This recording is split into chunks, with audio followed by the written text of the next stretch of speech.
Hi, everyone. Welcome to Burning Bridges. I'm Holly. I'm Taylor.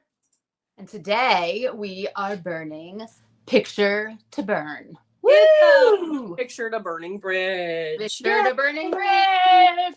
We're going all the way back to the beginning, baby. Yes. Well, the big first album. The first album. Song, but. So to the beginning, which is good because we haven't explored this in a while. And yeah, we haven't really gone back super far in the discography. Yeah. And we decided to do that. We were going to do that anyway. And then recognizing that Friday, the 14th, is Butterfly Day. Woohoo! And we will talk more on that a little bit later in the show. Yeah, definitely, because it's very awesome. Yeah, and what we think the potential ramifications of that might be. But we decided to celebrate one of our favorite songs from Taylor Swift, aka Debut. Also, we're both feeling a little ragey. Yeah, very ragey right now. I'm feeling full on, roid raging. I don't know, I'm like raging. You might be. I'm totally I'm in a rage. So we're just gonna burn it all down is basically what it is. Yes. But before we light it up, we are going to introduce a new segment to the show. Yay. I feel like a presenter or something. I feel like, I don't know, like a Vanna White. Obviously, that's clearly who I am.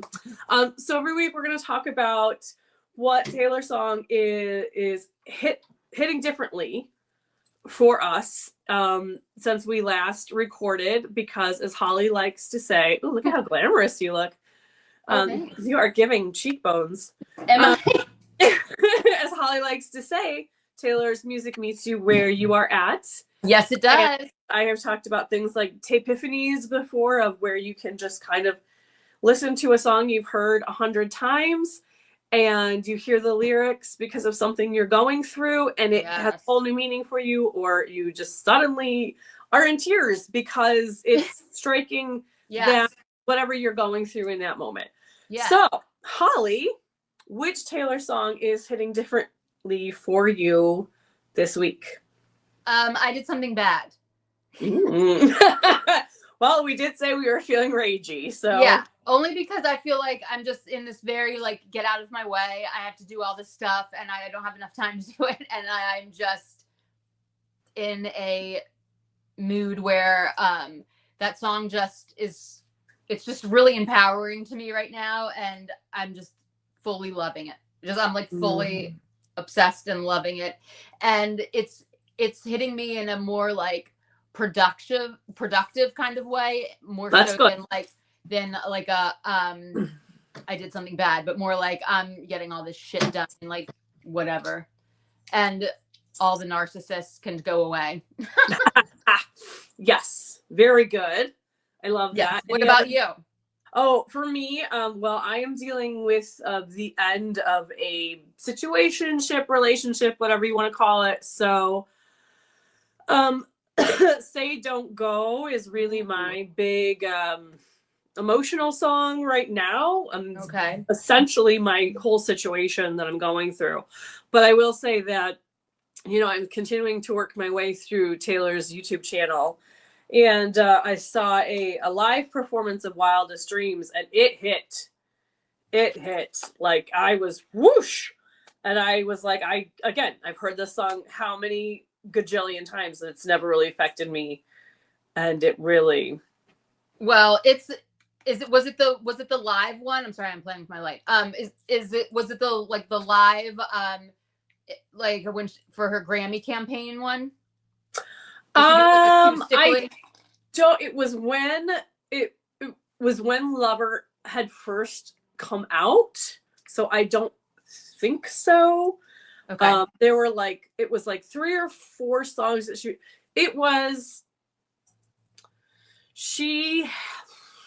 doesn't matter. It was at some Academy or something, and she had hit some milestone at that museum. Was it the artist of the decade? Maybe. I don't remember. but it was really, really good live performances. So I Nice. should have written it down so I could recommend everyone go watch them, but I did not. But they were very good. What was she wearing? Don't remember. This was like, it was like 2 weeks ago. So yeah. Okay. It was like a million years ago. Yeah. Like, yeah. in terms of everything going on in my life. Definitely. But yeah, that's good. I cried. Aww. So I'm like mid lover in my so I'm kind of halfway through my YouTube. Okay. Anyway. And it was Wildest Dreams that has you thinking different. Yeah. And Say Don't You Go. For me. Yeah, Say Don't Go is the big one. So 1989 is your album right now. I mean, 1989 is never my album, except I know, but I'm saying like right now, like those songs are right now. Yeah. 1989 is a great album to get over something in. It really is. Like it is. I just first of all, I mean, this is going to be our first big tangent of today's episode, but being an elder Swiftie and having lived through the 80s and then sort of the resurgence of the 80s, like I kind of like the 80s stuff is like I'm over it a little bit. Are you talking about the sound of it? The sound of it, yes. Okay. And like her pop stuff has never been my favorite stuff. It's like her more in-depth stuff. Yeah. And it's just those songs from 1989, you know, Bad Blood, Shake It Off, all those were played. Oh yeah. Over and over and over and over and over and over again. Without I just get to a point where I can't hear a song anymore, even if I like it. Like I like Anti-Hero, but one of the boys that I nanny for, he loves Taylor Swift Anti-Hero. That's how he said it. Taylor Swift Anti-Hero. And so I have heard it approximately 13 million times, and it's a great song, but I just can't hear it anymore because I understand. Yeah, I mean, it's baby sharking to you right now. It is. It's a little baby sharking, and it's kind of funny because it fits his personality a little bit. Aww. Yeah. He's one of my favorite humans on the whole planet. Oh, that's sweet. Yeah. I love I Know Places on 1989 so much, especially the Taylor's version, because she like did it up hardcore on the Taylor's version for that song, and I love it. And I think that's just such a it's such a good song. And All You Have to Do Is Stay is another good one that is. Did I said Lover earlier? I meant 1989. Yeah, I thought you meant 1989. It's okay. Starting off strong. Starting off real strong. It's okay. Woohoo! We're ahead of it's fine. It's all good. Okay. Yeah, who cares? Yeah, I mean, I think that I don't know. All You Had to Do Is Stay and I Know Places are my favorite songs on 1989. I'm pretty sure, like, as of right this moment. The Taylor's version, though. The Taylor's version. Yeah, I mean, mine are always. I am always gonna say the vaults. I think the 1989 vaults are the best vaults. Yes, they are the best vaults. Very closely tied with the red vaults, but I'm just a vault girly. I just love the vaults. Like, give me all the vaults. I love the vaults too. The vaults are truly amazing, and the 1989 vault is incredible. It's incredible. It really is. It really is.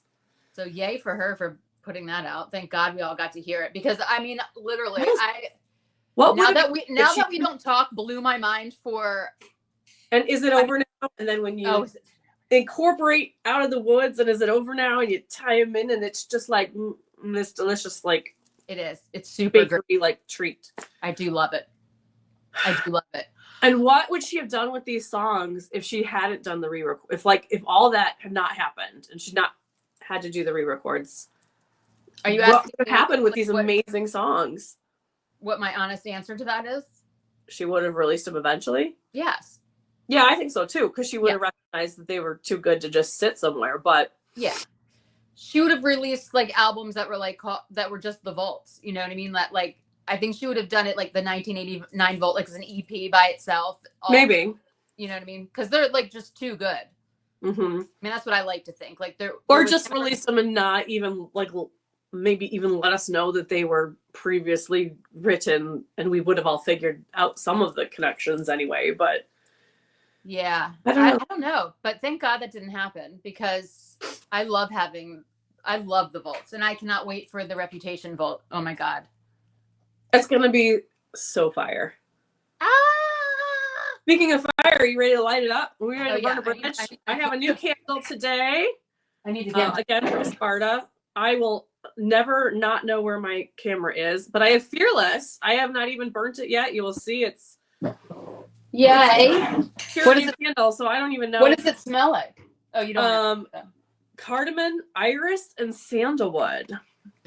Interesting. I'm hoping I like it. I'm not a big flowery scent kind of girl. All right. Yeah. But I'm gonna try it because it's Fearless, so it's gotta be good. Fearless. All right, we're burning. Go with my Fearless shoes, which I'm breaking in for springtime. And I have to relight mine. Okay. Okay. All right. Yay. Let's do it. We are officially burning. Picture to burn, baby. All right. So this song. I love this song. The song is great. And I remember like the first time I heard it. And it was like the first like revenge song of Taylor's that I had ever heard. You know what I mean? It was like that I'm gonna get you back kind of like song. And I loved it. I loved the energy on this song. I love everything about it. You could tell that her, like, what an incredible writer she is, even from back then in this song. I mean, all of, like, so many of her songs, but you can really tell, like, her storytelling, her, you know, her wide variety of emotional topics, and Picture to Burn is just so good. Sorry, I don't mean to cut you off. No, you're good. Come. I was gonna say this song it's all the country music tropes. It is like the most country music song. I mean, it's got the pickup truck, it's got the redneck, it's got my daddy's gonna it's got make it run. The banjos. It's everything. Yeah. The only thing it doesn't have is like a beer because she was underage. You know, it's got the revenge fantasy. It's totally. You did me wrong. It's the whole thing. And her accent, like she's got that the mega twang, the mega, yeah, which we will explore at a later date. That is reserved for another time. We will get deep into that. Yeah, because I've got some maps. That's real. That I don't think that accent's real at all. Oh no. Yeah, well, we can talk about why. Oh, the reasoning why. But let's not go on that tangent. Yeah, that's a whole nother. But I just feel like, and I don't even know the first time I heard the song, but it was not until like way later because, I mean, I initially, like, if I had a Spotify Taylor Swift playlist, I would just block everything from debut because I was just like, country, way too young. I didn't like our song for a long time, so I was just like, right. I didn't even give it a chance, unfortunately. So it wasn't, and it may not have even been till like Eras Tour that I really was like, okay, I'm gonna sit down and really like open my mind to these songs. Okay, well, that's fine. A little wild. It feels a little crazy to me. Crazy. But I mean, it's not crazy, but it's just the truth of the matter. You know what I'm saying? It's not crazy. You're there now, so who cares? But I will tell you my remembrance of this time period. This was when like Facebook wasn't even invented yet. Like it was still MySpace, and I was ferociously following Taylor on MySpace. And this song reminds me of this. There was a Mustang Taylor giveaway. Well, because in the video, she's in a very nice Mustang. Yeah, and there was a giveaway like at my like local like radio station. She probably did it in every state. You know what I mean? Oh. And you'd have to like call in and like request Picture to Burn, or I think it was, or Tim, and like even Tim McGraw. I can't remember. But I think it was primarily set around Picture to Burn, and I called like every 5 minutes. Like I wanted this Mustang so bad, and a person right down the street from me won it. Won the car? Yeah, yeah, they did. Uh-huh. Have you ever won anything from a radio contest? No. I have. I have not. I have not done that. What did you win? I won. It was tickets to like this music festival thing. Wait a minute. Wait, I did too. Wait. Wait, hold on. I totally forgot about this. 99.1 WHFS. I won tickets to a Christmas, like, it was called the Chris. I can't remember. Like, it was a bunch of like rock band. What the like a jingle? Yes, kind of a thing, but yes, Jingle Bells Ball or something. Yes, I did win that. Mine was, I was like in junior high, so this was like a million years ago. Okay. And it was, I don't remember who even played. It was a lot of like, we're going to give you like this sponsored snack, and anyway, but I just remember first I remember the contest.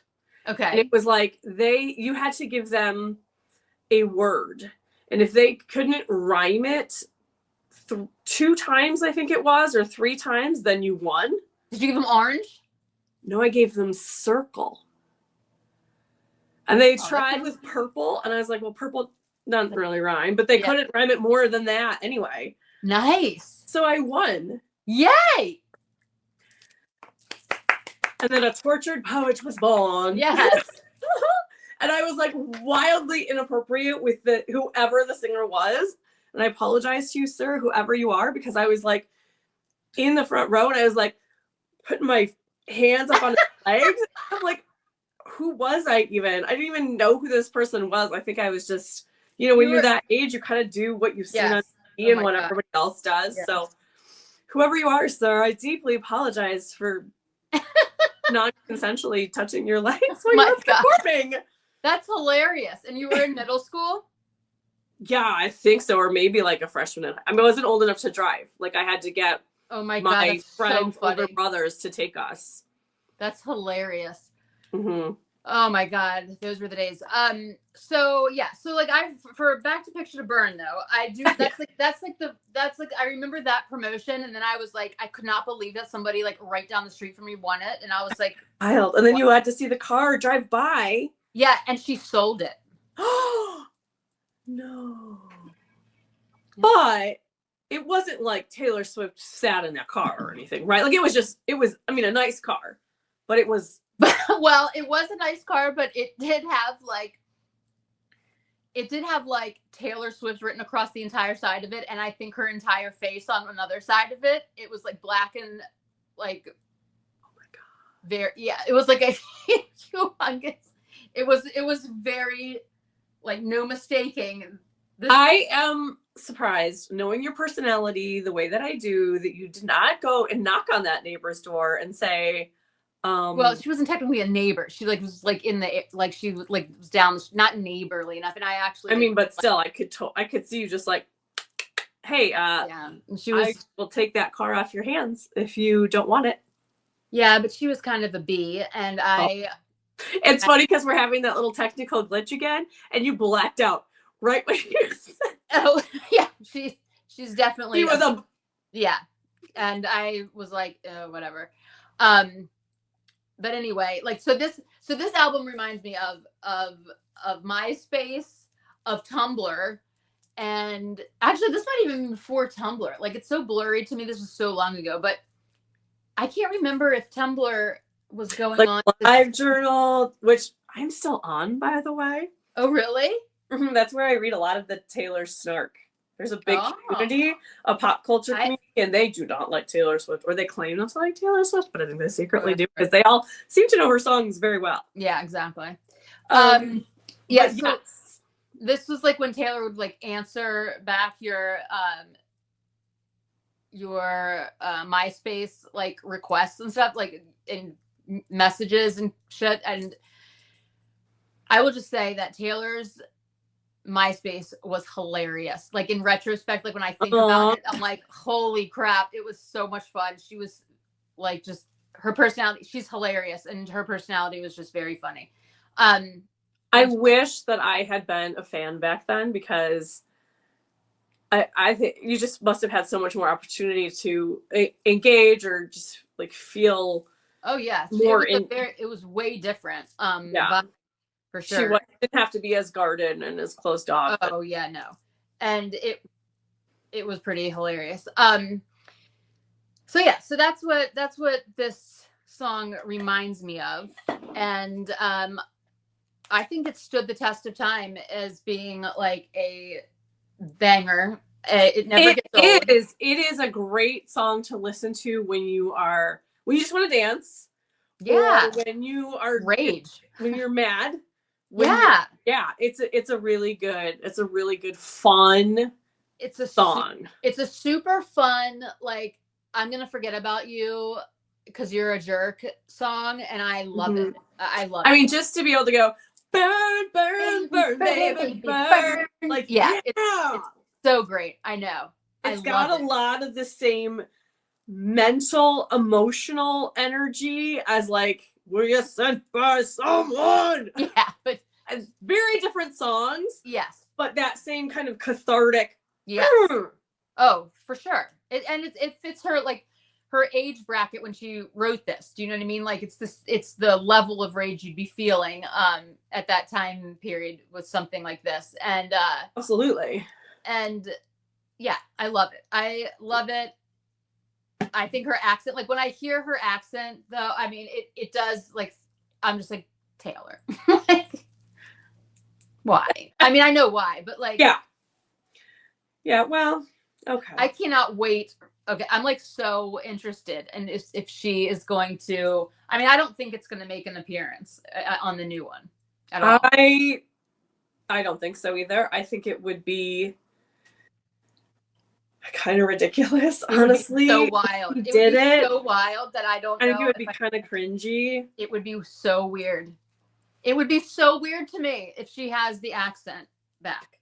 I could only see it if she did it like in one little, like, if there's vault like song, like some vault song. Yeah, like maybe there's a vault song that has like a little spoken word or something that maybe she throws it or something. But I think that so many of us are looking forward to hearing this album in her more mature voice. Yeah, with sans accent.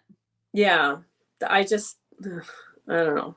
I don't know, but a part of me thinks she's gonna throw it on there. Like, she's gonna do like an accent, like No Body No Crime kind of vibe accent. Maybe. I mean, she didn't do it when she sang any of the songs during the acoustic set, so I know. But this is like what this is why I felt like she didn't even put any of these songs on the Eras tour. Like, this is one of the reasons. I mean, that's a whole nother conversation. Like, why? Was she just so tired of I mean, those are the songs obviously she's performed the most, the longest, but I went back and forth with this theory in my head. Like, I was like, well, maybe it's because, like, Debut was her introduction to the world, you know what I mean? Mm-hmm. And it really wasn't necessarily an era that she created. Do you know what I mean? Like, yeah, I don't think the era is really going to be fully flushed out until this Taylor's version comes out. The what? Until Taylor's version comes out, I think that's when the era aesthetic will be really, like, I mean, butterflies, yes, we know, and like we know the color, but the look, the aesthetic, everything, I think will come with the re-release. Oh yeah, definitely. Because she wasn't cognitively, purposefully going in to create an era. That's what I'm saying. Like, it wasn't an orchestrated, like, era. It was just like her entrance into the world. So maybe she was just like, you know what? It's not technically an era. It was just like when I first started, but it wasn't like an era that I created in my mind like every other one after that has been. Mm-hmm. But I don't know. Or maybe like it was a legal thing because, you know what I mean? Like, she didn't acquire the or she knew that it wasn't the Taylor's version wasn't going to be out during the Eras tour, and she's like, I don't want the but Reputation wasn't. I know, but you can't. There's nothing you can do about Reputation, though. I mean, Reputation is such a banger. You know, I mean, it's just such a. I mean, besides a banger, it's just such an important era with everything that happened inside of it. There's just, it's like the trajectory of her like career changed in. And I don't think I've ever talked to anybody who's like, you know what, I don't like Reputation. I've never. I mean, some people might not list it as like their top or their top 3, but I've never heard anybody go, I don't like Rep. But even if you don't like it, it's just such a defining era. Like, it changed the trajectory of her career. That time period is so important that there's no way she could leave it out. You know what I mean? I don't know why she like ditched. I mean, I don't know why she only put one Speak Now song. Speak Now. You know what I mean? Like, I mean, I guess there's only room for like so many, and it's like, okay, well. She did in the movie, does do Our Song. Yeah. In the acoustic section. So I think that was a little bit of a nod. I mean, I think that was purposeful to include that. Yeah, and she's probably like, I need songs that can be a good bank of surprise songs. So if I only do one, you know, if I only do one Speak Now song, then there's going to be all these other songs that people are dying to hear for those shows. I mean, like, you know, Back to December, you know, like all Sparks Fly, Back to December, all of those. And same with Sparks Fly. I've never heard of Sparks Fly. Do you like that song? I love it. And we got Tim McGraw at the Miami show, and that was really special.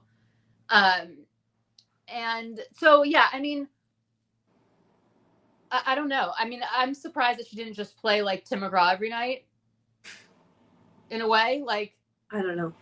But I don't know. She like we need the documentary. Oh, definitely. We need the tell-all book. We need explanations. I want like a 1,300,000 hour like breakdown of how every part of the Eras tour occurred, like every logistic. Like, I want the trucking logistics, the hotels, the flying, how did you move the stage, like loading it onto cargo planes and or ships or whatever. Like, I want all the rehearsal, everything. I want all the data. I want so much information just on the costumes. Oh, definitely. I want to know how the decisions were made each night of each outfit that she was going to wear. Like, even just that in itself could be like a 50-hour documentary, and I would be seated for it. I would watch that on repeat. Like, it would be endlessly fascinating. So yeah. So what else? What else about? Okay, so Picture to Burn. I mean, probably the most, I guess, well-known lore thing is that she changed a lyric. Yes. In this song, I was trying to look for when precisely she changed the lyric. It was 2008. So, because the song came out. It was on the album in 2006. And I think she changed it in 2008. Is that when it came on the radio? Was in 2008? Because that's what I kept reading when I Googled it. Was like, for the radio play, she changed the word. I'm gonna tell my friends you're gay. Right. And she changed it.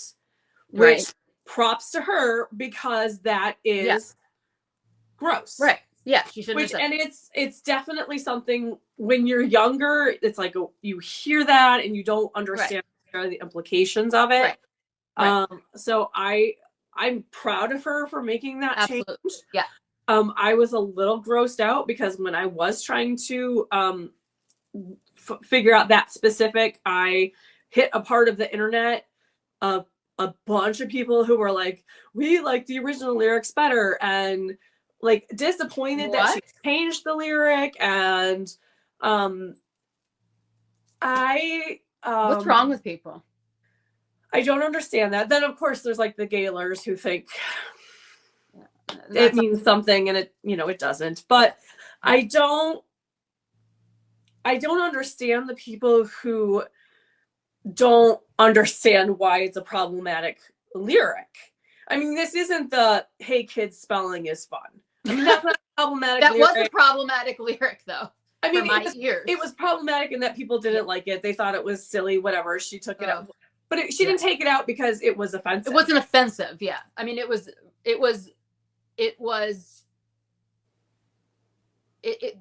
offensive, but for a different reason. Like, my eardrums hated listening to that. I liked it. I thought it was funny, and I wish that she had not catered to the pressure and taken it. And my ears still hear it, and I still sing it. But that's me. Yeah, but it's not offensive. A lot of people, whatever. It's not. But again, it wasn't hurtful to anybody, right? Except your ears. Except my ears. Apparently, yeah. It's when you know better, you do better. Yeah, exactly. Someone in her life explained it to her, or she grew up and understood more about the world. Because again, she was very, very young when she wrote this song. She was a freshman, sophomore in high school. Yeah. I remember, like, she was younger than James, who was only 17. Yeah. And didn't know anything. I think that she wrote this in 9th grade, if I'm not mistaken. Like, I think that she was like 15 when she wrote this song. I'm already losing my voice. I don't know if this is true. Someone has claimed that this song is about them. Her high school ex-boyfriend, Jordan Alford. And here's the proof. Are you ready for these hardcore receipts? Yeah. This is a quote from his now wife, who was also a schoolmate of theirs. They dated freshman year. Picture to Burn is about him because he's always had big old trucks and stuff. Well, I mean, case closed, case right? Solved. They were in Nashville. Clearly, nobody else drives big old trucks in Nashville. It's gotta be about him. Case closed. Wow.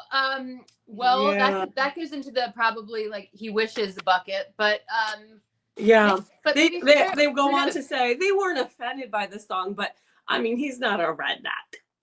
Yeah. I'm glad that she changed the words.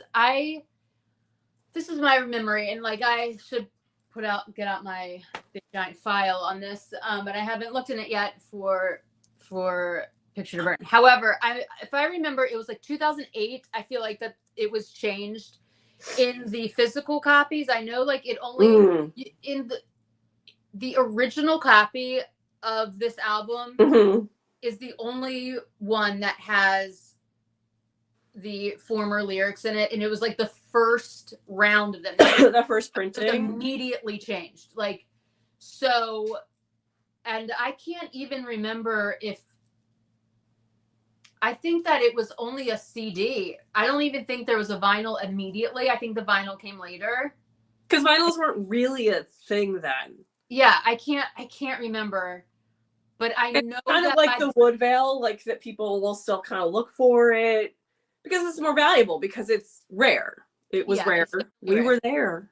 Yes. I wasn't there. I was there. I had no knowledge of any of this because I was back then I was like emo girl, too cool for school. I was there, had this CD, would still have it if my house wasn't broken into when I moved into Hawaii, because I shipped all of my music with me, and then somebody robbed my house and stole everything and took all of my music. But I would have had this and so many other things. But anyway, I think that by the time the vinyl came out, I mean, I could again be wrong on this. It was changed pretty immediately. But I also feel like Picture to Burn, and I might be like remembering this like really wrong, I feel like it was a later hit than, like, because Tim McGraw like was out for like so long. It was her 4th single from the album, which dropped on February 4th, which I just thought was so funny. Like, she's always been a numbers girl. Like, she's always been this girl who's like, oh, it's going to be my 4th. Well, we'll drop it on the 4th then. Oh yeah. And like the 13s have been there from the beginning. Like, oh yeah. Cause, well, I mean, your lucky number is your lucky number, but and she like rolls hard with it. So Yeah, I mean, it by the time that Picture to Burn, I feel like it I would have been have this. almost a year later, and I think that that's when they made the change when it became a single and it was on the radio, because Yeah, it wasn't that's what immediate. I read. That it Yeah, was when okay. it was the radio edit or whatever. Yes. Radio So play, but it got radio play. I feel like that was like 2008, but I could be wrong. No, it definitely could be. Because Was that a year later? the album came out in 2006. And here's the other dates that I was looking at, because I feel like, especially when you look at the music video, which we kind of can transition to a little bit. Sure. The music video for Picture to Burn and the music video for Carrie Underwood, Before He Cheats, are like almost exactly the same. It is wild. Yeah, and I don't know if it's because that's just where country music was at the time, which it was, but it's a little suspicious how incredibly similar they are. I mean, there's the on stage performing with my band and I'm dressed in black. Mm-hmm. It's the I'm doing destructive things, although it's funny because in Picture to Burn, it's very it's not really destructive. It's like licking people's forks and like drinking the mouthwash and spitting it back. It's like, or using shaving cream. It's like non-permanent destructive things. Yeah, and like there was a big age difference between her and. Oh yeah. You know what I mean? So yeah. And then Taylor has her like Fosse dance moment. Yeah. Which I love. I don't know what it has to do with anything, but it's amazing, where she has like the like sparky whatever, like fireworky stuff coming down. Got like the hat and she's doing like yeah. Oh my God. It doesn't have anything to do with anything, but I love it. I love it too. I love everything about that era. Like, it's just so cute.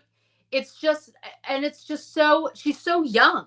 You know what I mean? I think that she's so just young. Really trying to figure out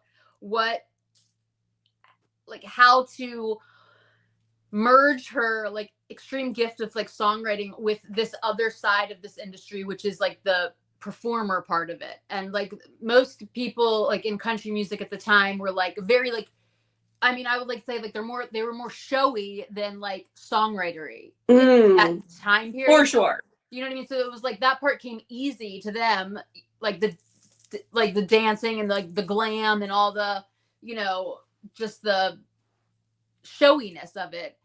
And they have either had to learn how to write songs or they never did. I mean, either one, but like she had like the root skill here, like, you know what I mean? And so she's like, all right, well, how can I make this look like that? Like look like something that people can relate to. Well, I think there's also two other major factors. First of all, her parents and I think her team were very much trying to keep her age. Oh, not without question. Make older than she was, without a doubt. For a very long time, in fact. Yes, maybe longer than necessary, but I think that's better than the reverse. Yeah, absolutely. We remember that, and this is what I brought up, like with my post about Teardrops on My Guitar. Like she did not have the creative control at this point in her career. She didn't say, this is how I want this music video to go.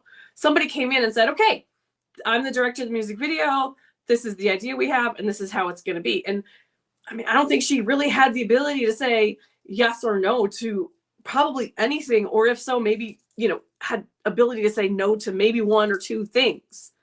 My gut is that she probably hates Teardrops on My Guitar. She looks gorgeous, but she's laying on a bed with a guitar and not even playing the guitar. She looks like this stereotypical girl who talks about playing the guitar who doesn't know how to play guitar. And then we know that's so antithetical to who she is.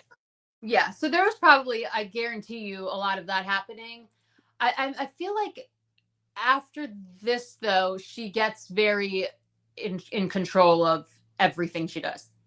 Yes, but even I have heard her tell the story of how Speak Now became the title to Well, yeah, Speak Now. She had another song, I'm guessing. She had another title in mind. I'm guessing it was another song title. No, they wanted her to name it Enchanted, and she was like, no, it's going to be called Speak Now.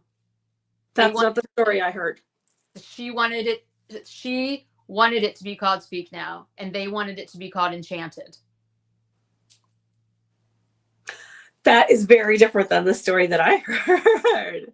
Well, that's the one I know, but like that she wanted a different title, and they were like in this conference room or whatever, and she was very adamant that she didn't want that title, whatever it was. She never said what it was, and she left the room and she thought about it for like 5 minutes, and she came in and said, "It'll be Speak Now." And they were like, "Okay, sounds good." Well, and then she like came to really like embrace that because of the idea of Speak Now, not the song, but just the Speak Now-ish of it all. So that's interesting. Yeah, I think that like either way, I mean,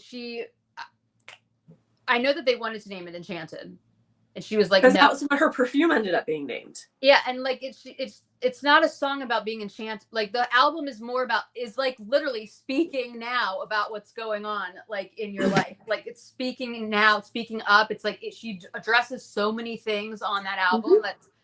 So I'm pretty sure that she like wanted it to be Speak Now, and they were like, no, it's going to be Enchanted, and she's like, no, it's going to be Speak Now. Or maybe she wanted to be something different, and they were like Enchanted, and she's like, no to both. Maybe, of them, but I'll agree on. We will have to research that and get back to you, audience. Yeah, I need to get if you, but I'm pretty sure.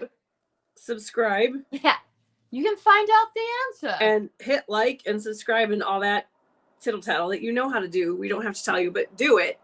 Then you will get notified when we come. We'll have a special episode where we do our research. But I'm pretty sure that is one that she was like, because she's like, I'm not naming this Enchanted.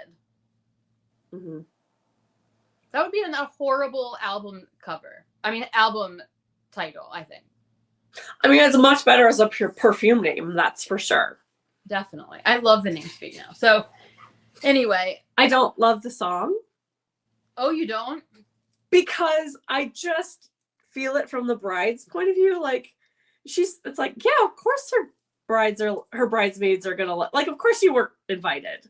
Like it's hilarious though. It's so funny. Like it is funny, but it's so clever. I'm too empathetic with like the bride. Like of course she's dressed up like a like a pastry. Yeah, because she's the bride, and like of course her bridesmaids are like supporting, like of course. Right, but that's what makes the song funny and hilarious, and like her like attitude so over the toply like bold and daring. Like it's like obviously all this is going on, but like her point of view is so like just run away with me, and like in the dress shaped like a pastry. Like I think it's so funny. I love that song. Speak Now is one of my favorite songs on Speak Now, because it's one of those moments where you get to see her funny satire almost personality. You know what I mean? True. I just can't help but see it from the bride's point of view. Like I want to almost make a video of like the bride being like, what is she doing here? I didn't invite her. Like. Well, I know, and she Taylor doesn't care in the song. You know what I mean? She's like, well, no, of course not. She's focused on the person that she's in love with. Which it's just funny. Like it's wild. Anyway, yeah, it's. I love that song because it's just has such a degree of humor to it. You're just like, like, oh my god, so ballsy of you to come flying through this door. You know what I mean? Right. And if you are so afraid that somebody's going to come and break up your wedding, you shouldn't be getting married anyway. Exactly. So there is that. But anyway. And the groom leaves anyway. Yeah, exactly. So really, what was he doing? The bride got off lucky because exactly it was never going to work. So it's a win-win-win. It's a win-win-win. Good Office reference. Yay. So right. just to go back to the music video for Picture to Burn, just because Yeah. our favorite little night sparkler did request that we dive into the music video a little bit. And Okay. we love him, so we will. Yes, we do. He asks. Much love. It does have like this storyline to it where she does. Do you know who the actress is that she's in the car with? Because she's very familiar, but I don't know who she is. I can't remember. Hold on, let me look it up. So she's in the car. She's in the Mustang, and she's like watching. They're like spying on her ex-boyfriend with his new girlfriend, who is given the ultimate privilege of driving his big jacked up pickup truck. Well, and I know Abigail is in it. Oh, maybe that's what it is. It's Abigail, but you know what? She's kind of blonde in it, so maybe that's why I didn't track her. It probably is Abigail, and I just recognize Abigail by now because she's in so many videos. She's in at least 2 other videos, if not 3 or. Yeah, I'm pretty sure it's Abigail. We love Abigail. I know, she's the greatest. She's special.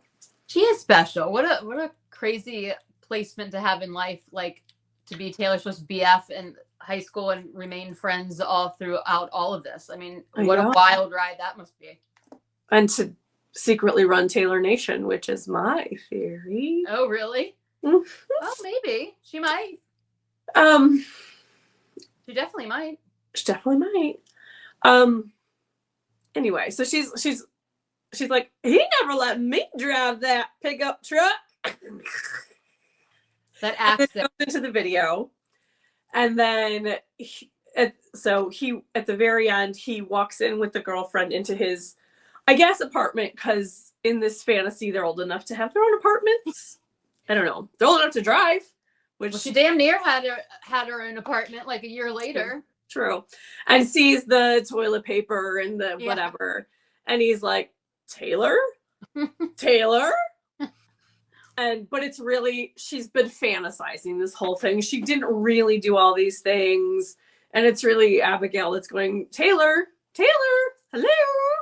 And she looks at the picture again, because she's a picture of the 2 of them together. And she's like, whatever, I'm over it. Yeah. And they drive off and the picture is on the ground burning, which is, I love it because, again, it's like, it keeps that innocence. Yes. Even though they weren't doing all these wildly destructive things, she was just fantasizing about it. She was just dreaming about it. Because like every girl does when they get screwed over from some guy, no matter what the age is. Right? Yes. I mean, yes. And vice versa. Like anyone. Or maybe we fantasize about them showing up at our door. Not that any of us have been doing that lately. But like, can we talk about the wigs in this video also? Like, oh, yes. We can. The wigs I find to be over the top wigs. They're like they're like early 90s wigs. Oh, that time. Why? Yes. You're like, why do you need that? It's in the beginning. It was that time period. It was like you just could not have any sort of natural look to you.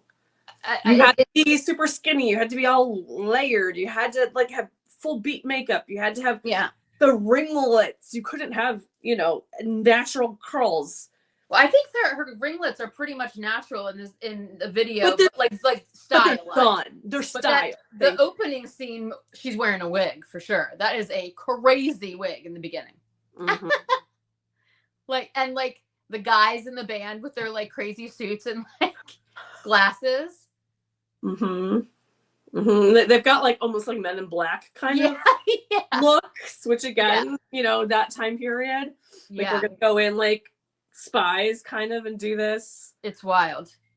It is wild. It is also wild, like the like when you look at it, I guess from like an older perspective now, like it is a video that it does teeter on like it's like she's really young, but it's implying that she's not in a large amount of ways here. You know what I mean?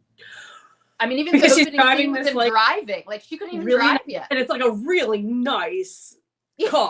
Like it's an expense, like that's a Bentley, up Mustang, like expensive car. Yeah, And like I remember like there's like a sofa like scene, isn't there? Like where she's like sitting on like a sofa, like very briefly, but she's like lounged out like in like all black leather. If I'm like, it's a very black leather video because the performance scenes, she's all black leather, and that, I mean, it's always kind of been like there's always been that intersection of country music and like hard rock of like the skulls and the leather and the guns, without question.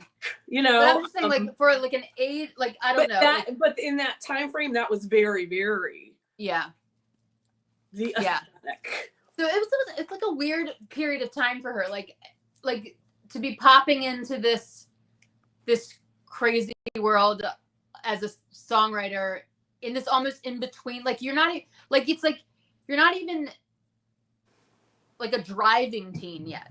You know what I mean? You're still so much younger, but you're singing about, you know, obviously older scenarios, I guess. And we don't even know for sure. Guy in this look, like, do I remember him like being like a lot older looking? He is kind of older. I mean, he at least looks like 17, 18. And does she write loser in shaving cream? I don't think she does. I think it's like the redheaded woman in her band that kind of like plays the banjo and stuff. I don't know the names of all her band members from back then, but or maybe I think it's one of the band members that does. Okay. But yeah, and I don't remember what my point was that I was just gonna make. Well, it was like we don't know that specific, except for the woman who wants to claim that this is about her husband.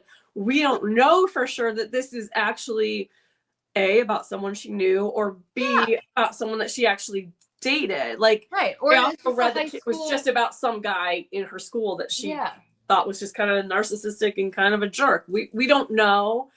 And I think that just totally made up in general. Like totally, like it's not a novel idea. This isn't a stretch by any imagination to come up with this type of story, even if you don't have a boyfriend. You know what I mean? Or it could have been something one of her friends went through, or she saw whatever, you know, definitely. Yeah. And I think that something that I see in her is something that is that I feel like I was born a 30-year-old, you know, like there was in the 80s, there was this show called 30 something. It was like very revolutionary at the time because it was, I don't even know why, but it was basically about like couples who were like parents, and it just kind of followed their drama and everything, which it was very like different at the time because it was in the 80s and it wasn't like a sitcom or whatever. So I'm like probably not even 10 years old when this show comes out, and I loved it. I loved this show. And like, there was nothing about this show that I could relate to. Right. I'm not even 10 years old. Right. But I loved it. Like, I loved the adult drama, yeah, the relationships, the marriages, the family, all of that.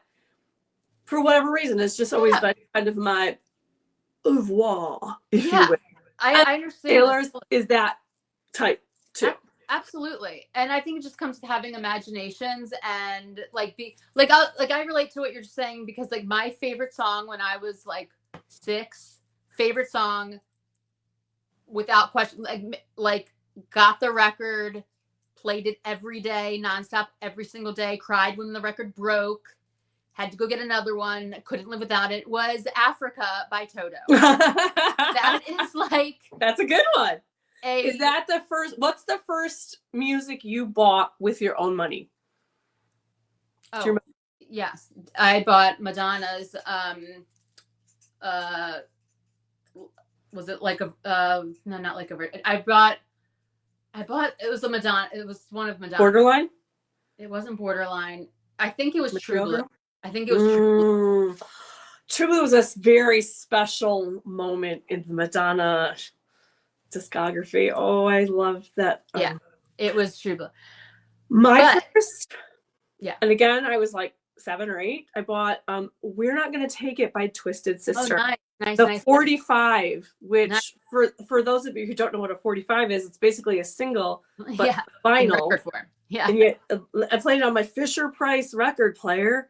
Oh yeah. Nice. And it had Dee Snider like ripping into like a big, and I'm oh like, my God, that's years awesome. old, but I was like, we're not gonna take it. Like, what was I rebelling against? We're not gonna take it. I don't know, but I just kind of love that little like lore about myself that I was 7. I was rebelling against, I was deeply, I was being very like questioning the rains down in Africa when I was 7, and screaming, "It's gonna take a lot to drag you away from me!" Like all the time, every day. It's such a good song. It's such a good song, but it has nothing to do with like being 6. You know what I mean? Like, why do I relate to this song? It's very adult themes. Do you know what I mean? Like, what? Like, I mean, Like a Virgin came out when I was learning to ride a bike when Like a Virgin came out. And I had to ask my mom, what's a virgin?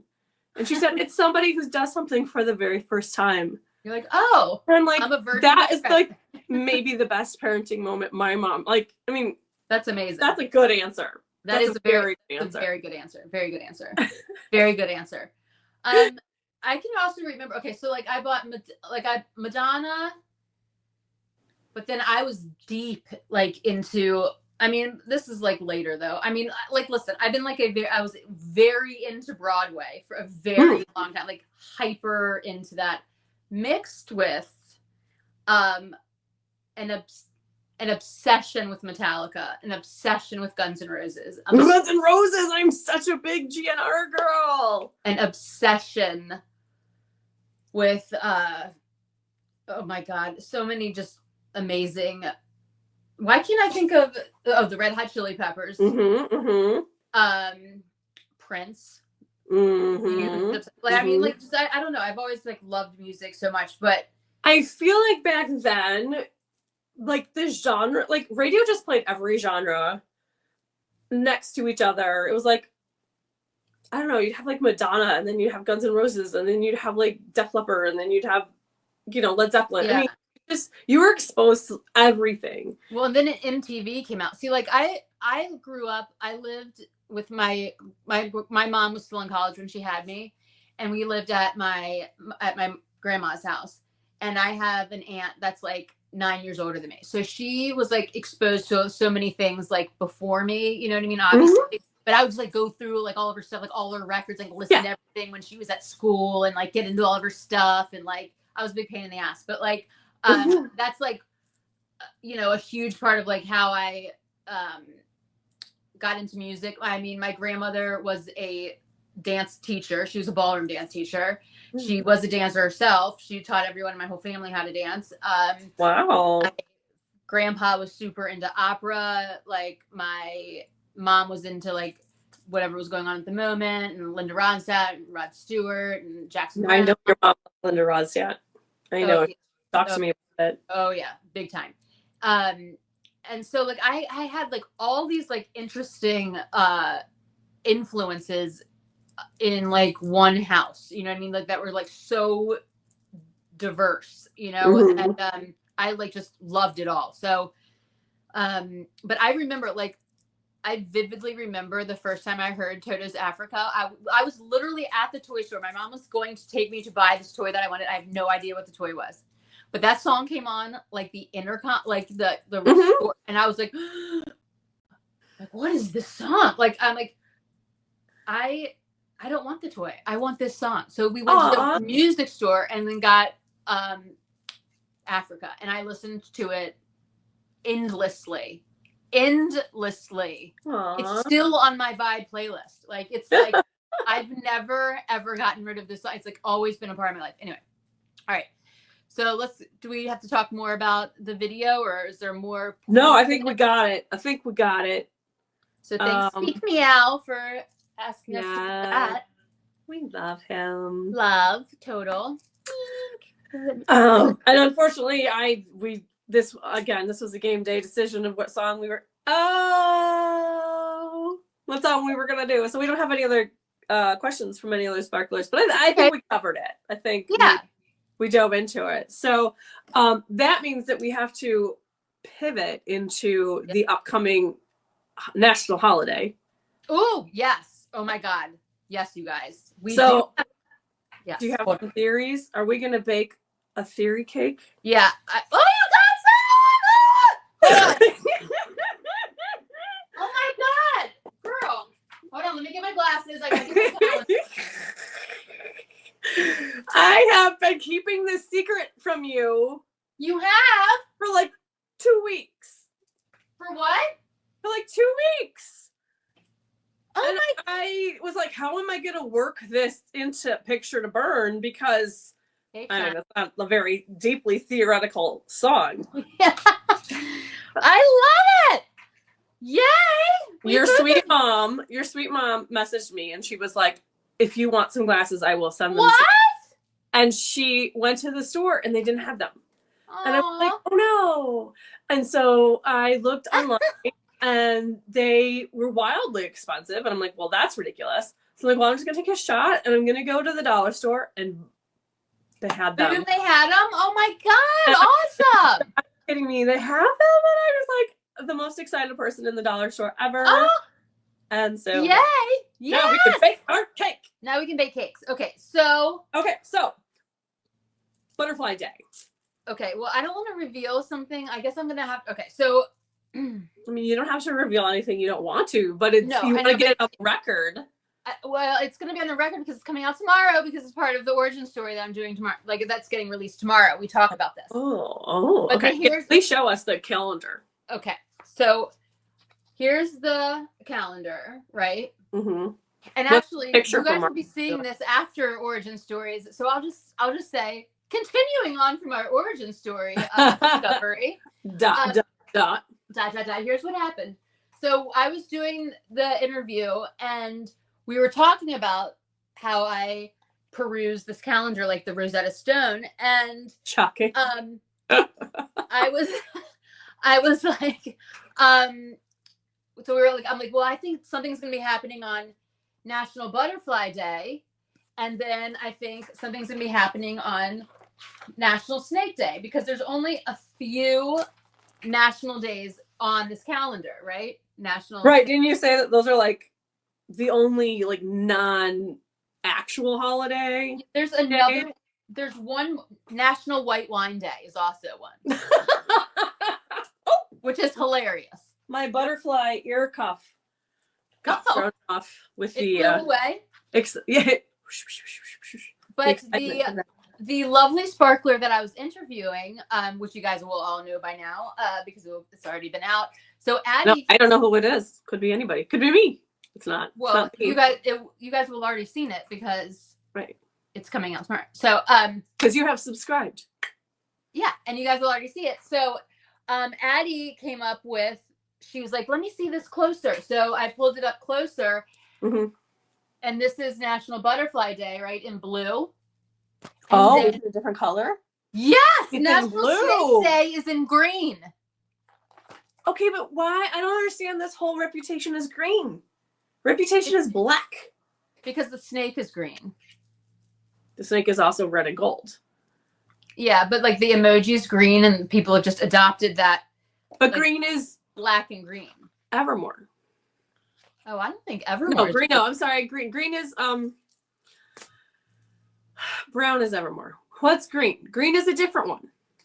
I think green is debut. Wait, one of what? Well, teal is debut. Yeah, but I think teal is debut. I don't. It's like when you go to Taylor Nation, Reputation is black. Yeah, Reputation is black, but there's side colors to every era. You know what I mean? There's adjacent colors, and green is definitely one of Reputation's because of the snake, and she used it a lot. Well, I know that the during the Eras tour, if she did during the Reputation set, and if she did an acoustic song that was Reputation, the wrist lights were green, but you can't do a black light. Yeah, but she also like because of like when the Reputation actually happened, it was like there was a lot of black and green. There was actually orange also that no one talks about, but like the record that like the Some people talk about it. You know, the Lost Karma album. No, I mean, like there's a Reputation version of the vinyl that is. It was the Target version. It's bright orange. One of the pressings is orange. Mm-hmm. Bright orange. I mean, so like, but anyway. And one's green, right? What? And one's green. No, one's the other one's black. Oh, it's black. It's very confusing, Taylor. Also, I still don't understand why the change in the bodysuit to gold, when it was changed, and what that means, and if it means anything. I think it's just to do it. There are no answers. There are only more questions. Yes. I feel like being a Swiftie is watching Severance for life. Yeah. We have no answers. We just have more and more questions. Well, I am riveted. But that's why we are baking some theories. Yeah, I think that on the 14th, she's going to announce when debut is going to come out. Yes, I agree. And then it will come out somewhere between now and July. Okay. And then I think she's going to announce Reputation on National Snake Day. I agree. And I do not think that it will be a surprise drop on either of those days, because from my understanding, the pre-orders of an album count a lot or significantly or differently, or it's somehow different than it used to be. Billboard counts the pre-orders differently than, say, when Folklore just dropped out of nowhere. But you still had to pre-order for Folklore. She announced it, but then you still had to order it. It wasn't available immediately. You still had to wait. Well, but I think like on the digital side is kind of like when you can like gotcha. For the Lady Gaga album Mayhem that just came out, like I could pre-save it on Spotify. Okay, gotcha. And obviously I don't specifically purchase anything on Spotify, but I pre-saved it. I'm sure that counts. However they calculate their numbers, right? I don't understand it. Yeah, but that is what I have heard from people who know more about these things than I do. That's why there won't be some really surprise drops very much anymore, especially for Taylor, who cares about the numbers a lot. Yeah, and even when she surprised dropped Folklore, it still worked in her advantage because you still had to you would instantly just go buy the album digitally, and then you still had to pre-order the physical copy and the vinyl. Right. All of the vinyls. There was like 40 vinyls, I feel like, for Folklore. There was so many vinyls for Folklore. As there were for Tortured Poets. And it's like, she's not the only one who does all the variants, but she gets the most heat for it. Oh, I know. Please. I know. And ridiculous. But let's talk about, and I've given this a lot of thought, of why debut is going to come before Reputation, because it doesn't make any sense to me that Reputation would come before debut. It doesn't, but hold on, go on.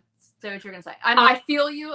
Okay, so Reputation, we know, is like people are like hotly people want, like every time Taylor Nation makes a post, there are comments like, "Oh my God, I thought you were gonna make an announcement and you didn't," and like people are on the. She's afraid that people aren't going to care. People are not going to care. Like people are a bit much about it, but it's like you don't release your most hotly anticipated. No. And then debut is probably like maybe the least anticipated. Like it is. People don't have. I mean, the people do love it. The people who love it, but there are a lot of people like me who don't have like the same emotional connection to it. It's not like a nostalgia connection. Right. Exactly. And so there's not going to be the hype for it. The same. People are going to listen to it because they love Taylor. They're going to listen to it because they don't want to listen to the stolen version, and they're going to want to listen to the vault, and they're going to want to hear the change in her voice. That's why they're going to listen to it. And they're going to listen to Reputation because they love Reputation. They're excited for the vault. They want to jam to Look What You Made Me Do. It was such a monumental time period. I mean, it's just such a freaking awesome album. So she's not going to do debut last, because that would be counterproductive. Like, it would just be like, why there'd be I mean, I don't want to say like there would be nothing left to look forward to with the re-record. It'd be very sad trombone. But here's my next thing, though, that I am debating. And like we talk about this in the origin story, so whatever. So if this is repeated, whatever, can't hear it enough. All right, so you remember how and I don't know how this links, and it probably doesn't, but like, you know how in the You Need to Calm Down video, how the snake explodes into butterflies. Butterflies. Mm-hmm. And the back tattoo is a snake going into butterflies. Yes. So I think it's just highly interesting that the two things mentioned on this calendar are Butterfly Day and Snake Day, because those are both linked to like from this came that, you know what I mean? Kind of thing. Yeah. Like, it's reverse. But here's the other thing that I've been thinking about, like over the last, like, I don't know, 48 hours especially. Like I've been really thinking about this, and I don't know, like I don't know what to do with it. But she has not posted on Instagram or anything for 87 days or something. And the last time she did this was right before she announced Reputation. Like this is exactly how Reputation started. It was like no one heard anything, and then everything went black, and that snake started appearing in all of the like block by block by block by block on Instagram. Oh my God, it was so insane. I'm like reliving like right now just I like it was, no one knew what was going on. No one knew what was happening. It was just this black square, something squirming in it. No one could even tell what it was doing. Like no one could tell anything, and it kept building. And then you figured out it was this giant snake, and it was so awesome. It was such a like flip the narrative into my favor moment. I was like literally like genius. It was genius. I was like running up and down the street screaming. Like I was. It's a snake! I was like, yes! Like it was everything. It was so good. I was so excited, especially because like of everything that happened before, but also like her disappearing. Now, I don't know if she has disappeared on purpose. I mean, she does everything on purpose. We can't forget. Yeah. So like, is she going to come back to announce debut, or would she I don't know. Like I mean, she doesn't definitely thing twice though, so I don't know. She might do that same thing for this. I mean, for nostalgia. Purposes, the Reputation, like it was so. I would relive that whole thing any day of the week. If somebody asked me, would you relive the launch of Reputation? I would be like, forever. It was. So, you would Groundhog Day it. It was so exhilarating. I don't know how to explain it, but it was absolutely incredible, and the perfect amount of like tension and release. You know what I mean? It was so awesome, and I don't know if she's doing that again. I'm not sure, but like people are waiting for Reputation, especially that vault. Now, here's the other thing that I was pondering. And people are waiting for it because she specifically told us. Fire. It's fire. It's fire. She did. In that article right there, she said, it is fire. And So she built it up because it's going to be the last one she releases. So no, but here's my next thing. Okay. Because as like the world turns and as like time moves on with things and things change, like, okay. So I was thinking, all right, if I was Taylor and I almost don't even want to like say these thoughts because it's like, why am I thinking about this so much? But like, it's just like what I do. So like, it's just like, this is just how so let's just say I'm Taylor. Okay. And I've had the Eras tour with everything that has happened inside of it. I can, okay. I know I couldn't look at myself. I couldn't like take myself seriously, but I still like. We'll just do it. All right. So we have had the Eras tour. We have had the breakup with Joe. We have had who, by the way, the Reputation album is going to be a central, he's going to be a main character vibe. Yep. Okay. We have Maddie, the beginning and end of that whole debacle. Mm-hmm. He could be a part of Reputation that we were unaware of at the right, especially in the vaults, because we don't know vaults, them. yes, in the vaults. Then we have the relationship with Travis, right? Mm-hmm. All of these things going around. Now, if I was her, I don't know if I would necessarily want to bring back up at this current period of time anything that has to do with Joe all over again. You know what I mean? Like, because some the songs are incredible, and it's like it's how like all the songs are like how he helped her out of like the hole in the ground, and like it's like the love of her life. You know what I mean? King of her heart. King of her heart. All of the songs. Oh my God! All the songs. So now, when she said the vote is fire, I don't know if she necessarily, and don't get offended, everyone, but like, I don't know if this was coming from a time place where she thought like her and Travis were gonna like work out. You know what I mean? Like it was like at the very beginning of their relationship when she said this, and her relationship with Travis. Yeah, like so there might be some kind of like, do we want a little more time before all the Swifties and everyone on board dissects the entire vault? Obviously, nothing's going to be about Travis in the vault. Right. You know what I mean? So it's going to be all based upon, like, I mean, I'm just guessing here, but like the Kanye, Kim, Joe, whole Taylor Swift is over, that whole thing rehashing, but a lot of it is like how like the love, like Joe like saved her, like in a lot of that, you know. And I'm just questioning whether she would want to release that right now when there's already been like, you know, the so much discussion, so much rumors of like where the relationship is, like all of the stuff. Never really having a time period where she wasn't performing a set of songs that were directly, you know, inspired by recent boyfriends. Right. I'm just wondering, like, and I don't know. Then what she could do is she releases TSTV, then Rep TV, and then she could very kind of quickly after that release TS12, which would return the focus to Travis to right now to I feel like part of me really thinks that on the 14th we're going to be getting a new album. Okay, you know what I'm scared about?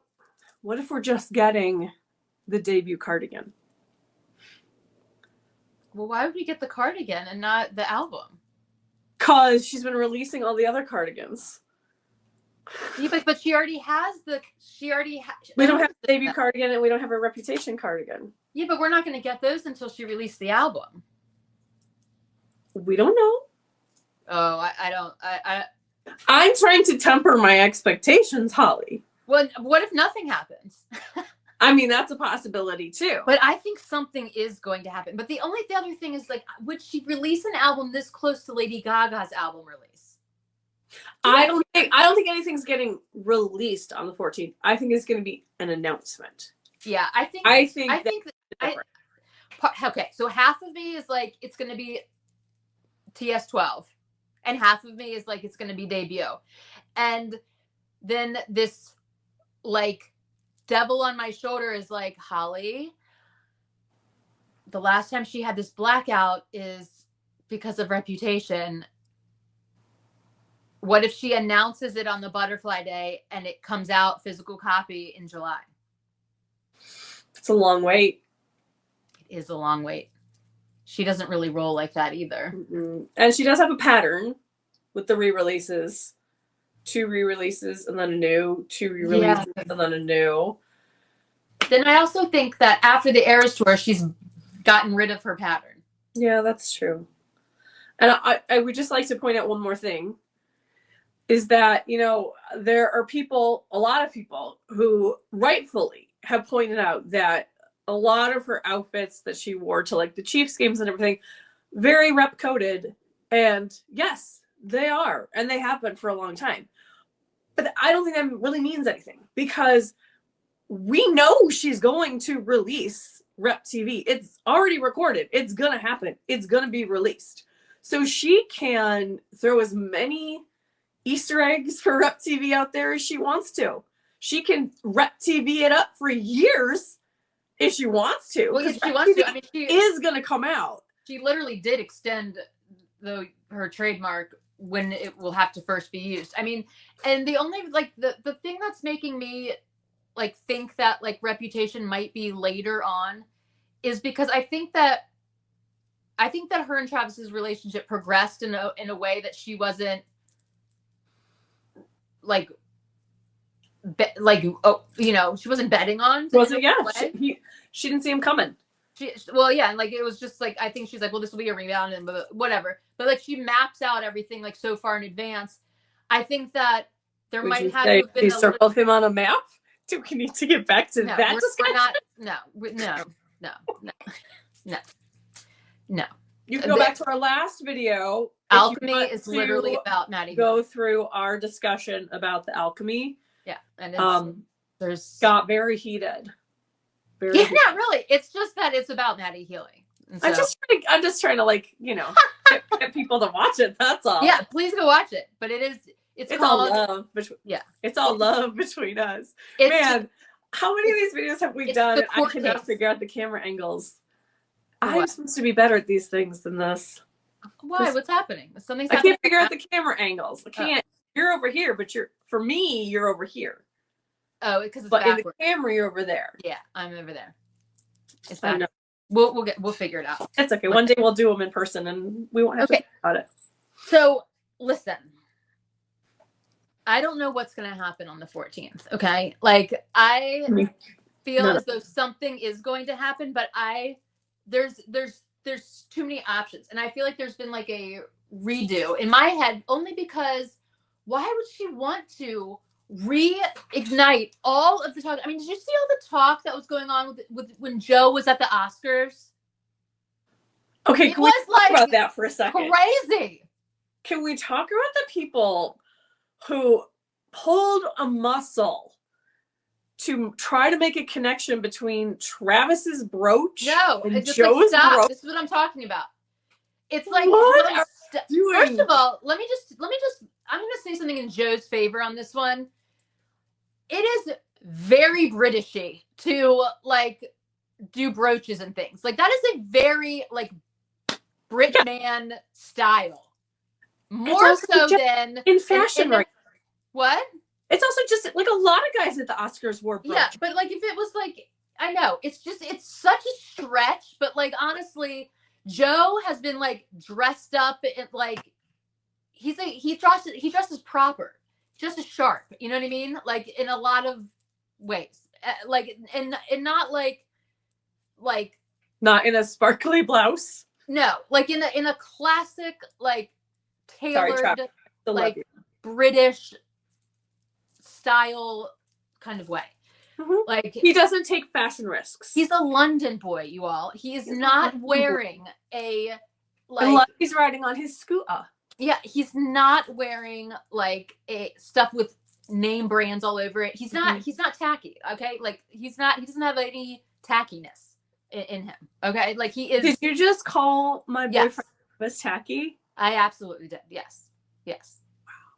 I think he's tacky. I think he dresses tacky. Wow. Yeah, he takes some risks. But he's gorgeous and he can do that. That's what I'm saying. But he's not like there's no way. I love you, Travis. That like Joe just is like a classic. Yeah, he's just classic style. And I mean, he's let's just proper say there's British no way that Joe would look at what Travis wore. No, no, copy that. There's no way on earth this would ever be happening. The other thing is, like, the Swifties that were there screaming, "You're unemployed" to Joe Alwyn at the Oscars. He was literally there for work. Yeah. And his movie that he was in won like 4 Oscars. So Yeah. Now, Yeah. I will be honest with you, I have never seen a single thing that this man has ever been in. The Oscars, I think, was the first time I ever heard his voice, to be honest with you. But, like, it doesn't matter. This is what I'm talking about. The insane amount of chatter this caused the community with all this. This is what would make me, if I was Taylor, say, maybe we should pause on when Reputation comes out, because the whole vault is going to be circling back to you. And if you can't, if this man can wear a brooch at the Oscars and immediately it has something to do with you on your football team, then I don't feel like listening to this. Yeah, but she was never going to release Reputation on Butterfly Day.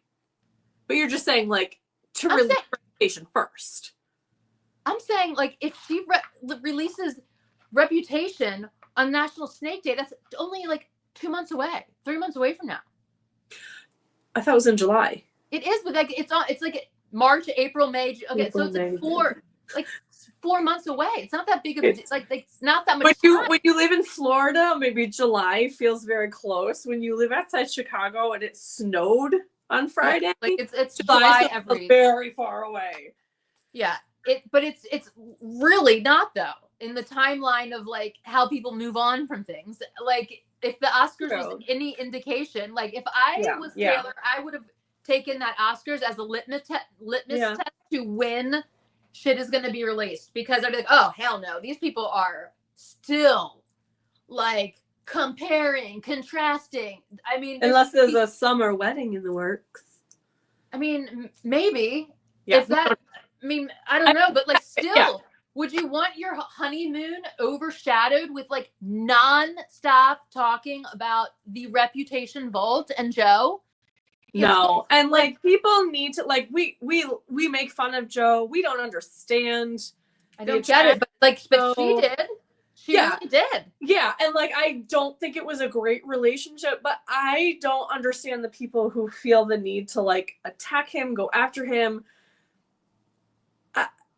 Like, here's the thing. Like, I don't get it. I don't get it. Yeah, it's because what does it get you? It when you think about it logically, it's like Taylor Swift has more security than the president. You know what I'm saying? Like, if somebody was like misbehaving or like hurting her, like keeping her trapped inside, like this would never fly in any world. Like, she does what she wants when she wants to do it. Now, did she feel unappreciative or whatever? I don't know. Her music leads you to believe that. Yes, there was miscommunication problems. They were very different. There probably were fights. There were lots of things. They learned the right steps to different dances, but damn near she stayed there for 7 years, you all. Joe is a very important person in her life. And we will talk about that. We have theories. We will talk about that on a more Joe, like when we do like Lover or something like that. Yeah, I mean, but the person who really hurt her way more than Joe was Maddie. And I'm not saying that people don't say things to Maddie, because they do. It's just, I don't understand why. Like, well, I think it's a different. What do you think is going to happen? Do you think if you say these things to Joe or to Maddie or to any of the guys, to Jake, to any of them, do you think, as you know, you make a comment on their Instagram, that they're suddenly going to go, oh, I shouldn't have, or oh, I didn't realize, or what? I mean, it's not going to change their lives at all. So why? Yeah, I don't know. Well, I know. And Taylor is not seeing you say these things and saying, oh, that person really is a fan of mine. And like, you're also reacting to it in a past tense. Like, this shit has already been well and done by the time anyone here finds out about it. Like, once the public knows what's happened, this has been over with for months. Do you know what I mean? Like, yeah, we are not living in real time on Taylor's timeline. Like, we have to also know that, you know. And like, at the end of the day, no one. I don't care how many songs you listen to. I don't care how many interviews you read. No one knows what happens in someone's relationship except the two people who. Right. Period. And like if someone like, okay, so I said at the top of the show, I'm dealing with a breakup of sorts. And did that person always treat me well? No, he did not. Ooh, I almost just dropped my cat. But if you or someone else were to go to him and say like, oh, you son of a whatever, I would not be happy with that. Right. I could give you every detail of my side of the relationship. It doesn't matter. You still don't know what happened, why it happened. I don't know why things happened the way they did. I would love for answers, but I don't know. And How did it end? You know what I mean? Yeah. Like it's, you know, it wouldn't endear me to you if you did that. Right. And Rizzo apparently agrees because he decided to show up for this portion. Yeah, and I mean, I'm just saying with like the Reputation vault and just everything that the Reputation album signifies in our Swiftie minds and what it was about and who the person was written about. Like, I don't know if I would want yet another like massive amount of chatter. I mean, the Reputation vault is going to be, I would just want some space. Like whatever she's doing right now, it's like she's taking space to enjoy her relationship with Travis and without like interference. You know what I mean? Like without being on the world stage. Finally, finally they get this like, time. And I don't know if she would really want it to be over in like 4 months from now. I mean, honestly, like, and people might think that I'm crazy, but like the amount of talk that it's going to, I mean, we're still talking about Tortured Poets, guys. And like, you know what I mean? So that's why, I mean, I really think that she's coming out with a new album first to distance herself from, so that, you know why? So there's more Travis songs in the arsenal. There's more space between Reputation and her relationship right now and the Eras tour and all of it. So maybe she'll do debut and then like a new one and then who knows? Yeah, something like that. I'm just saying, like, from a business perspective, it makes no sense for Reputation to come out before debut. It really does. It doesn't make any sense at all. Yeah. Like, honestly, debut can happen whenever. Like, there's multiple things with the Reputation that you have to take into account. One, it's like, yes, it's going to be a major, huge, mega event. Everyone in the world is going to go crazy about it. And I'm going to buy so much merch. It doesn't come out for a while because I need to save money. Super merching. Like, everything's going to be insane. The chatter, the vaults, the discussions, the reactions, that is going to be huge. But it's all going to be retro, like, the points back to Joe, you know what I'm saying? And that time period in her life. If she releases a new album right now, it would be all those exact same things that we just said. Talking, merching, reactions, like people going crazy, high interest, dissecting, Easter egging, all that. But the focus point would be more Travis skewed. Do you know what I mean? Definitely. And debut, it doesn't really matter because it has nothing to do with that part of like Easter egging and all that. It's like nostalgia based. So people want it just because it's like the first and like they want to hear her adult voice sing those songs and it just holds a special place in our heart. But on top of just like the numbers and marketing, you've got to also think about like, what does she feel like dealing with right now? Like what type of chatter? Does she want it all skewed toward Joe or skewed to Travis? I mean, it's kind of like a thing where it's like, sorry to say it like that, but it's like, that is I mean, I would think that that's important. Like what her and her relationship that she's in now, what they feel like filtering. Yeah. Although I wonder, I don't know. I'm obviously not in the recording business and I don't know how much lead up time they need to like make those decisions and plan that ahead because they do have to plan the merch. They do have to, like, especially for a new album. Oh, absolutely. And the vinyls is the most tricky thing because the vinyls actually have to press them. Yeah, like the merch is relatively actually easy to handle because there's so many factories that can do it. and it's really just like pressing that goes like, but like the vinyl is actually takes a lot longer because the actual vinyl is, you can like run out of it. Like, I mean, you know, you gotta plan it. Yeah, you gotta plan it. It's the whole big thing. But like, and there's of course the secrecy factor as well of if she was going to even surprise, I mean, not a surprise drop necessarily, but even just like to surprise us and say she's going to go with TS12 first before the re-releases. I think she's going to. I'm like, I think I'm going to stick to that. I think that. But the security and the secrecy would have to be even tighter than usual. I think. Well, it would have to be just as tight as the Tortured Poets or any other album she's ever done. But I think it would be even tighter because it's so unexpected. Because everybody except you apparently is expecting either debut or rep. Yeah, I mean, I would love a surprise drop. Don't get me wrong. I mean, that's epic. I wish that the numbers didn't count as much. I wish she didn't care about the numbers. I wish she could just be like, at this point, I don't care. I'm just gonna drop it. But I mean, that's she's either going to announce debut on the 14th, or nothing's gonna happen, or she's going to announce a new album on the 14th, or whatever. But I mean, I still think that it would, no matter what the timeline is going to be, it would go debut, new album, Reputation. Okay, I think it's going to be debut, Reputation, new album, and maybe we should like make some sort of bet on it. Sure. Lay some stakes. We'll think about that for the next one. And also, we are going to have to like somehow coordinate because we'll want to do like a reaction video, maybe just to the vaults, I think, for the re-releases. But that's going to take some restraint on our part because that means we're not going to necessarily be able to listen to it right when it comes out. Because I'm listening to it right when it comes out, and I'm I have to.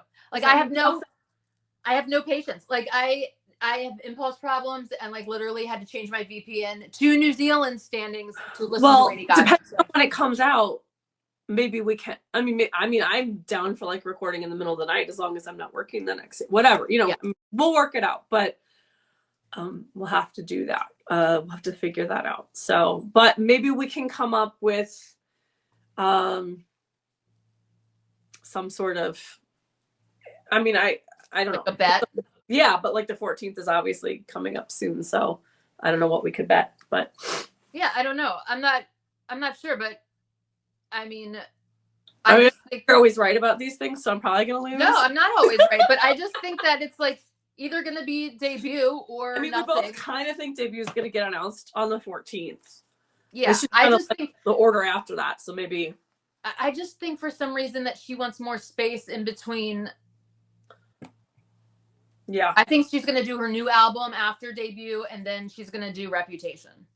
I have also theorized that technically, okay, my cat's trying to like get into the candle, which is not great. I've also theorized that she might come out with like an Eras Tour soundtrack, which would technically be her 12th album, so that her 13th album, which we know is going to be a huge deal no matter what it is, then her 13th album is like hopefully the rock album. It's the Travis, the love, the woo, I don't know. But so maybe it'll be a little bit of a red herring that 12 is not necessarily brand new material, but still a new album. I don't know. I would love it to be just like a mashup album. I would. Oh yeah, that would be awesome. Love that so much. Like all the surprise song mashups. Yes. Yeah, that would be excellent. I would absolutely love that. I would love that. Mm-hmm. Yeah. But I don't know. I mean, I think that I think her new album's already done. I mean, she works super fast. Yeah. Like she absolutely. She goes for it. I don't know. I mean, I also think that like I don't know. I think there's just so many factors where it's like because of if it was any other album besides like if Reputation, it's just like it wasn't an album that has so much Joe influence on it. I think that it would be just easier to deal with. But like, it's, you know what I mean? It's just like, do we want to listen to all this? I mean, because you saw, I mean, like the Oscars, it was like Like, oh my God, you know? I mean, in some sense, it's like she's already recorded it. She's not really gonna have to. I mean, she's not like gonna perform it. She's not gonna tour it. I don't know that there's gonna be like a music video for it. Who knows? I mean, I don't think she's gonna really have to do very much promotion for it. So Yeah, maybe she can kind of keep a little bit of distance, but I understand what you're saying and I don't disagree with you on that. yeah, So there's going to be so much chatter. Which is great. That's what we do. That's what we do. So she knows to expect it, but like, when does she want to deal with it? I mean, yeah. I think that's I just don't know. We don't know how much filters through to her and how much it affects her. We don't know. Yeah. And I think that it's just like one of those things. She's like, she has to see a lot of it. I mean, she's on her phone. You know what I mean? It's like in big ass headlines. Like the Oscar shit was all over everything. I'm like what? I mean, it's wild. So I don't know. She obviously has very good ways of filtering at this point, or else she has to. Yeah, she has to. But still, it's still like it would be there with that album. So I don't know. Like, I mean, I just think that she might need a little more time, or like maybe she's gonna get married tomorrow, and maybe that somehow is not gonna bother. Like, maybe. I mean, I don't know. Like, maybe she don't won't. know. Like, I don't even know if she. I don't know. Like, it doesn't matter. Right. But I'm here for no matter what. We're gonna love it. We're just theorizing, we're clowning because we're Swifties and that's what we do. Yeah, and part of the fun. I also just like I'm here for her, and I don't really care what happens to any of the other people in the play. Do you know what I mean? Like, I just am always just here for my girl. But like, I don't know. I would find it like annoying, like the amount of like, oh, now like when Reputation comes out, it's gonna be like, 5 years of, Well, maybe she just has her algorithm to just be cat videos, which maybe. I mean, I wouldn't blame her. I wouldn't blame her either. God, no, I wouldn't blame her at all. All right, well. Okay, so our other new segment. Yes. Is gonna be like a would you rather. Yay! And I am coming up with these because I just have more time on my hands than Holly does. So Holly doesn't know what this is. I'm gonna spur it on her. She doesn't have any time to think it over. So Holly. Yes. Would you rather have only the ability to listen to every single song in Taylor's catalog up to this point and nothing else? Okay. Or every song she records from here on out, but nothing beforehand. So you can listen to all the songs you know, but nothing new ever again. Oh. Or everything new, but nothing that you've already heard. Huh. Which would you choose? Would it be starting up like immediately? Immediately. So Tortured Poets would be the dividing line. Oh, I would pick that. And then I would figure out a way to... So you would never listen to anything new of hers again? Well, if I had to pick right now, which you're saying I do, like I can't go a day without hearing anything. So there would be nothing in option 2 and everything in option 1. Okay, right? Well, that's an interesting point that I had not thought of. And then I would figure out a way. Well, let's say, okay, since I'm in control of these scenarios, okay, let's say that you would have access. You would have access to all the future songs that Taylor will ever write. Because I don't know, we're time travelers. Okay. Magically. Does Reputation count even though it's a rerun? Reputation, you could listen to Reputation, but you can't hear the vaults if you pick the before. Yeah. The befores, you have everything that we have heard up till now. If you pick the afters, it's all the new stuff. It's the vault, the debut vaults, it's the rep vaults, it's TS12 and beyond. But you can never hear All Too Well 10 again. You can never hear. I would pick again. You can never hear Long Live again. You can never hear The Smallest Man Who Ever Lived again in your life. I would pick the old songs because the new ones haven't happened yet. Okay. Yeah. I mean, because like I wouldn't. I just I mean, it's like 20 years of music. Yeah, but there's still 20 years of music to come. Well, I mean, I don't know when it's coming out though, do I? But I'm saying we're time traveling, so you would have access to it tomorrow. Oh, it would be in your phone tomorrow when you woke up. I would still pick the ones that I love. Okay. What would you pick? I think I would pick all the new ones because I have heard all the old ones. I love them, but I know them and I can recreate them in my brain. Okay. I can sing them to myself. So in that aspect, like I'm not getting like Men in Black. I'm not getting like right. Oh, I understand. Eternal Sunshine or anything like that. So in that aspect, I would sort of have the whole catalog. Well, then could I have somebody just sing me the new songs? If that's the way we're going about it, I mean, no. Why? Because it's my game, but I make the rules. Okay, this is so my game. I make the rules. Yeah, so you're Men in Blacking the people that I associate with.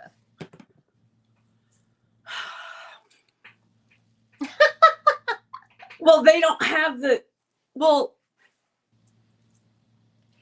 if the new songs come out tomorrow and I picked all my old music, my friends couldn't come over here and just sing me the song. Well, no, they don't have access. They don't have the time travel abilities. Well, then you would be the only one would. No one would hear. Okay, so when the songs actually came out, like let's say they came out on Thursday. Okay. I picked the old, like everything old. The songs come out on Thursday. I can't. You can't hear them. You can't hear them. But my friends can come over and sing it to me. Correct. Just the same way that you just said in your head, you can sing them to yourself. Oh my gosh. It's just a would you rather, Holly. You're not supposed to like I can't system. I can't help it. I can't help it. It's my natural go-to. I'm like, well, somebody can sing me this song. But I would still pick all the old songs because I love them. Okay. I would pick all the new songs. I think I would also still pick the new songs because, again, like I have that thing of like I've heard Antihero so many times. I've heard Shake It Off so like I can live without those songs. Sorry, yeah, I can. I could live without all the debut songs. There's a lot of songs. I like them. There's songs on Midnights. Like Snow on the Beach. See you later. Ooh. Yeah. So Snow on the Beach is like bottom 5 for me. Yeah. Oh my God. Yeah. No. I there's so many songs I can't live without, like the instrumentation plus the vocals of it. And then I would just be like, hey babe, can you go listen to this album so I can hear it and just sing it back to me? Because he plays every instrument and he has an incredible voice. Can you just sing it to me? That's also not fair. But that's what would happen. I mean, my cats can't do that for me. I don't think. I haven't asked them, but they've been meow, meow. If they don't know they're Taylor Swift by now, they're not gonna, because they've been exposed to it certainly enough. Yeah. They're not like, meow, meow, meow, meow, meow, meow, meow, meow. And then like with their little, see, they can't do a hand heart because they don't have. Aww. It's like they're like, well. Aw, but they're so so that's what I would do, honestly. Okay. That's the loophole I'd get through. I'm gonna have to work harder to anti-loophole these. The title of this should be, Can Holly Find the Loophole? Between these two options. Because I guarantee you I can. Like, I'd be like, well, hold on. Abstract thinking. But yeah, that is literally, if that was the scenario, I'd be like, all right, somebody else just has to learn them. I think I just have to like come up with stricter parameters. Oh, okay. On these, maybe, so they are less loopholeable. Oh boy, that does not sound good, but you know, but even if it like, even in the strictest of like parameters, I would still pick the old ones because they have been such a huge impact in my life. And even though I can like sing them in my head and recite them like poetry, just verbally, I still would need to listen to them. And that's why I do listen to them all the time. It's why I've never gotten sick of any of, like, Yeah. For Taylor songs, and I have to listen to them. It's the only thing that soothes me, like literally on earth. So I can't live without them. I don't even give a shit want to think about a world without All Too Well 10. Or I really like don't. Right Where You Left Me. What? Oh, stop! You know that's like one of my absolute number. Me like too. It's my like major. That's like one of my ride or dies. Yeah, like there's just so even though if I know like what I don't know, I don't know that I'm gonna miss it. Mm-hmm. Because I wouldn't hear it. True. But I do think the like shittiest scenario would be, okay, she drops a whole new catalog tomorrow. You can listen to it once and then never again, or never at all. Now that would be that's I'd pick never at all, right? Because like I could never listen to it once. There's no way. I would listen to it once. I would listen to it once, and I would listen to it like so intensely. No, it would be torturous. I need to experience it. That shit would be torture on earth. It would be, but I just would need. It would torture me more to like not know what's in it. Ooh, I don't know. It would be like because the first listen, you don't even like the first listen. It's like a processing. It doesn't even like sink in. It is, but I would be so intentional with like I would have to like listen to like one song and then turn it off and then nope, it's just one way through. Oh, see, you're making rules. Just one way through though. Like if you listen to it once and that's I could not live with the not knowing. Oh, I would be so pissed. Like just being able to hear it once. Because it wouldn't have been enough to absorb.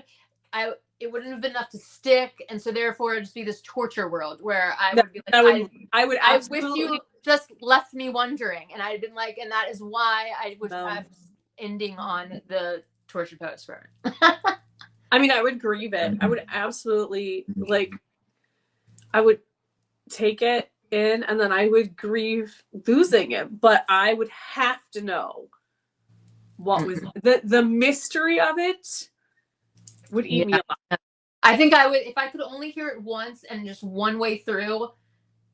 I again, it would do more damage than good for me. It really would. It would do more. If when we become besties with Taylor, which obviously is gonna happen. Yay. And she says, "Hey guys, do you want to listen to these songs? I can only let you listen to them once." Because they're like top secret. I'm never going to release them. We know what our answers are going to be. And I'm going to have listened to them. And you're not. Okay. I guess I won't be able to tell you about them either. So that's going to be hard. That's going to be hard on us. Okay. Well, she's never doing that. You don't know. Okay. Well, I mean, Dolly Parton. If we get her really drunk one night, she might. That would be crazy. Yeah, I don't know. These chemicals hit her. Yeah. Like white wine. Like White Wine Day, which is the only other highlighted place on this calendar. I don't know. All right, so we'll see what happens on the 14th, but let's send our stuff off because I have a phone call thing that I have to do. Mm-hmm. I know, you're making it sound a lot more exciting than it is, but what? Sounding what? Your phone call. You're making it sound like intriguing, but I know it's not. It's not. Okay. All right, guys. Well, it's been awesome, and this has been such a good episode of Burning Bridges. We covered so many bases. We did. We didn't get to talk about the Lady Gaga album. We'll do that next time. We didn't, but we'll talk about it. We weren't really gonna that much. No, I was gonna tell. Well, we'll just talk about it later. All right, so see you next time with that little nugget of info. Yeah. So in the meantime, and as always, peace, love, and Swifties forever.